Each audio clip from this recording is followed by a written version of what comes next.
on a scale, 1 to 10, 10 being, time to hang up the jersey, and one, no way it's happening. What are you thinking here, Rem, for LeBron actually retiring? Because, I think the only way it could be is maybe if he pulls a Michael Jordan, leaves, rests up, and then comes back when his son is in the league. Maybe picks whatever team he wants. If I think the contract ends by then. But what do you think, Rem? Are we seeing LeBron play next year, or are we having a retirement ceremony in Cleveland later this year? I think I'm probably at like a 5 because he's gonna be playing next year. If it was a gun to my head, I would say he's playing, but I would not be totally shocked because this is the first time since the 2017-18 season with the Cavs that he's actually had to make a playoff run this deep and actually have to play like this many months of consecutive basketball because when he got to the Lakers that first season, 18-19, they missed the playoffs. They ended up shutting him down early that season. The next season, the 1920 season, I mean, they won the title, but that's the bubble season. They get the big break. They're playing in the summer. The 2021 season, they're eliminated in the first round by the Phoenix Suns. And then last year, they missed the play-in game by one game. So then they're just not even in the playoff picture at all. So LeBron has never had to string together this many games. And you could see the physical toll of the season on him in these games. And just it seemed like at the end of these games, he just didn't have the energy to keep up to he was fizzling out.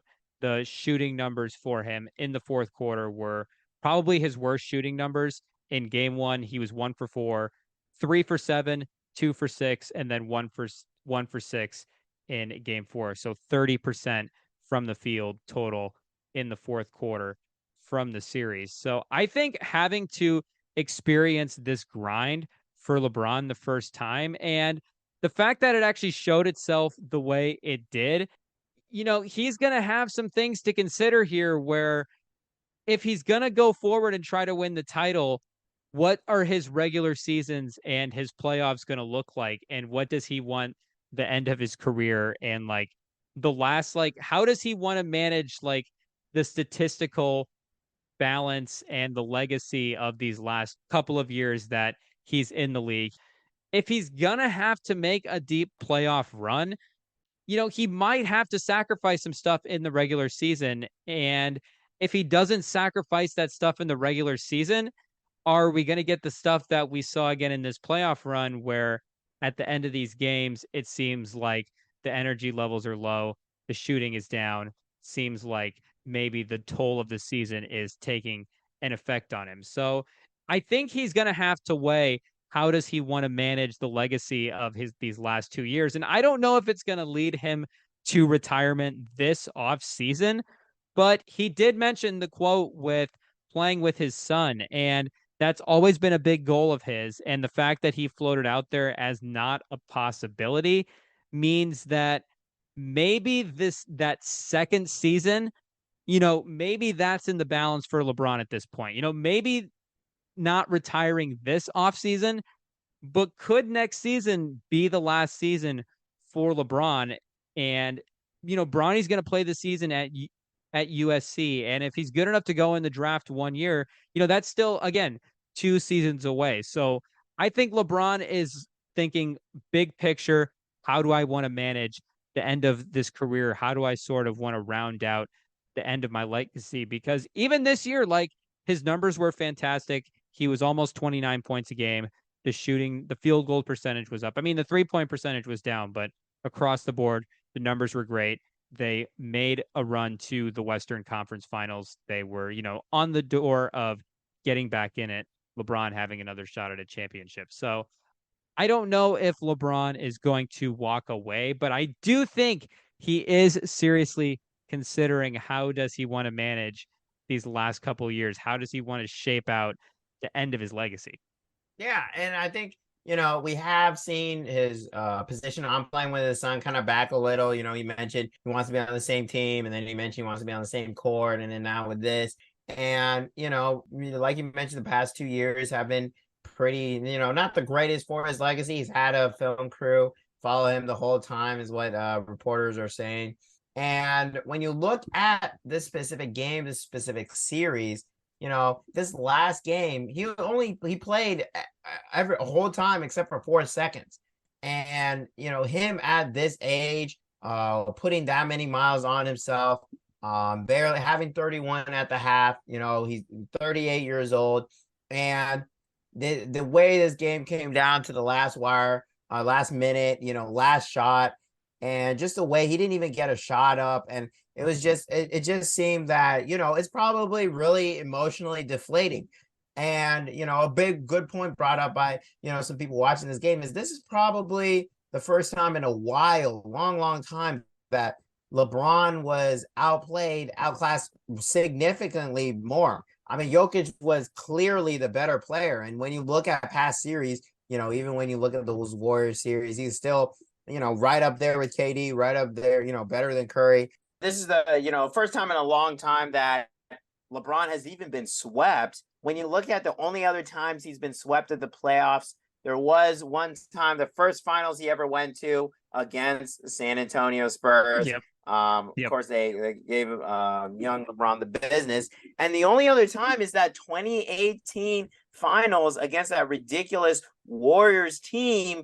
And if we remember that game one, it was similar situation, similar to this game four, where he just gave every ounce of himself. And in that game, of course, J.R. Smith messes up, makes pretty much, screws over the game. But in this game, it was LeBron, he didn't make the pass. He didn't pass it off. And Jamal Murray just made a ridiculous defensive play.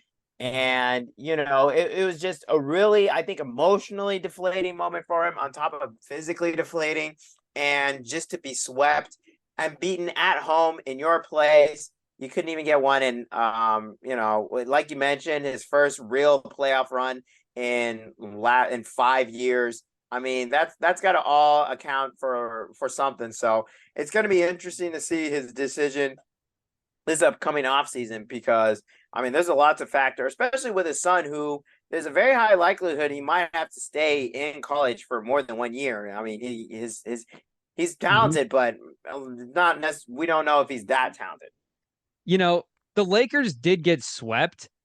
The Nuggets did win every game, but the Lakers were close in these games.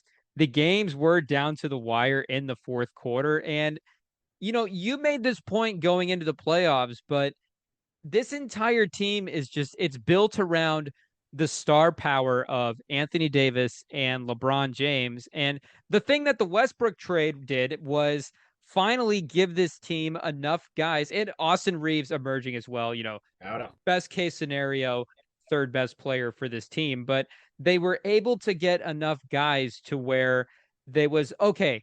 Now LeBron and Davis have enough to make a deep playoff run. And the defense and Davis, and they were in all of these games. And in the fourth quarter, again, we mentioned LeBron's poor shooting, but in game one, it was he dropped the pass from Reeves, down 4 with 20 seconds left, turned the ball over. And game two, LeBron had the steal down 4 with 30 seconds left, blew the layup when he was driving to the basket.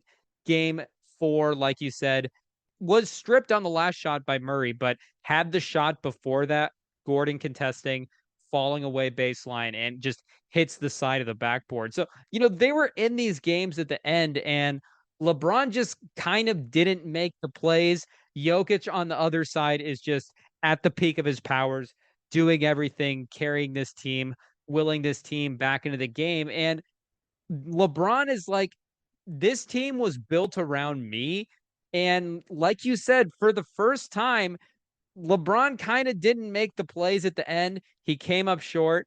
The energy wasn't there. Anthony Davis. And, we're not like, doing Skip Bayless LeBron stuff here, but this has got to be the stuff that he's contemplating going into the offseason, because if he can't be the main guy like this on a title team, like, does he want to take that step back?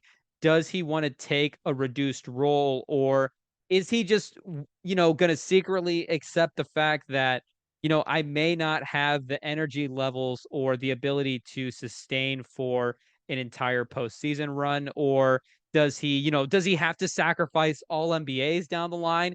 Like, will LeBron be on an all NBA team again now with the new restrictions? Like, just all of these big picture things, I think he's questioning. I think, like I said, just the emotional toll, the physical toll of this playoffs. I mean, the bubble was a grind. Like, don't get me wrong, it was a toll on all of those players. Like, the players have expressed how difficult it was, but there's no travel involved. Everybody is in the same location in Florida, so the home court advantage that a place like Denver has with the altitude, just all of these things that you experience in a normal like NBA grind, a normal NBA season. LeBron hasn't put his body through that in like 5 years.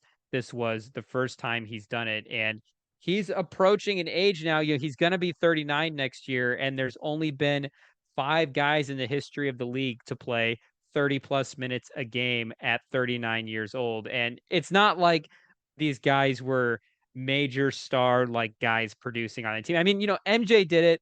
Carl Malone, Reggie Miller, Kareem, and Stockton, obviously Hall of Fame guys, but MJ, it was on the Wizards. It was at the end of all these other guys' runs where they were more in there. Like, they were contributing role players on good teams, but no longer the stars that they were. And, just how much of a step back does LeBron want to take? What stuff is he willing to sacrifice from a legacy standpoint? Because I think this playoff run made it clear that he's just going to have to manage his minutes much more. He's going to have to be much more careful with the miles that he puts on his body in a regular season if he wants to make a deep playoff run.